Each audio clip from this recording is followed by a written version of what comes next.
I got home from a business trip and noticed my slippers were still wet. I asked Mary if we'd had anyone over. She froze for just a second, then laughed it off. Come on, you know I'm terrible with people. I just like quiet weekends at home. Isn't that what you always said you loved about me? That I'm so low maintenance? I gave her a vague smile and waited until she left to go shopping. Then I went through the apartment, room by room. Someone had used my razor. A pair of pajamas in the closet had been worn. But the kicker? The box of condoms in the nightstand was completely empty. 2 days, 12 condoms. Guy had stamina, I'll give him that. I swallowed my anger and pulled out my phone. Get me all the security footage from our building for the past 2 days. And keep it quiet. Next day at work, the footage was already in my inbox. I clicked it open and scrubbed through. Clear as day. Time stamped down to the second. Starting 3 days ago, some guy had been coming and going from my place. A lot. The last clip was from an hour before I got home. The elevator opened. He stepped out with his arm around Mary's waist. They stopped right outside our door and kissed. Long, slow, the kind of kiss where you can't tell where one person ends and the other begins. Mary's hand slipped inside his coat. I'd never seen her like that. So eager. So hungry. I knew exactly who he was. Dean Gilbert, Mary's new assistant. I'd seen his resume. 25, fresh back from some program overseas. 6'1", with the kind of face that gets you places. The video froze on him kissing her neck. I closed the window and leaned back. That's when someone knocked. 2 quick raps. Come in.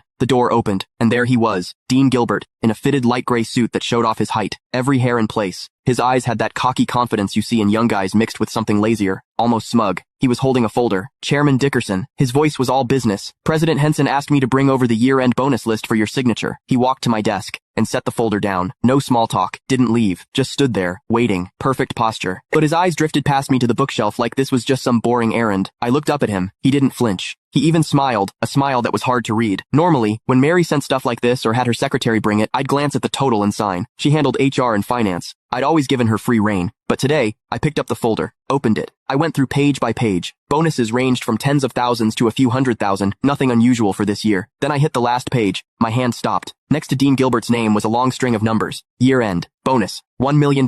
And in the notes, plus one company BMW, 730 Li, $1 million.